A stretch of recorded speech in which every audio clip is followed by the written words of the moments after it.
माननीय पंतप्रधान श्री नरेंद्र मोदीजी यांचे मनापासून आभार मानतो की रक्षाबंधनाच्या पवित्र मुहूर्तावर बहिणींकरता त्यांनी राखीची ओवाळणी दिली आहे आणि विशेषतः गॅस सिलेंडरचे दर 200 रुपयांनी कमी करून निश्चितपणे एक प्रकारचा दिलासा दिला आहे आणि त्याचवेळी उज्ज्वला योजनेचे जे सिलेंडर आहेत त्यांची सबसिडी आता 400 रुपये असणार आहे। त्यामुळे आमच्या गरीब भगिनींना देखील निश्चितपणे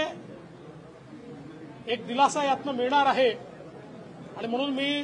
माननीय प्रधानमंत्री नरेंद्र मोदीजी यांचे मनापासून आभार मानतो आणि निश्चितपणे आमच्या भगिनी याचं स्वागत करतील हा विश्वास व्यक्त करतो।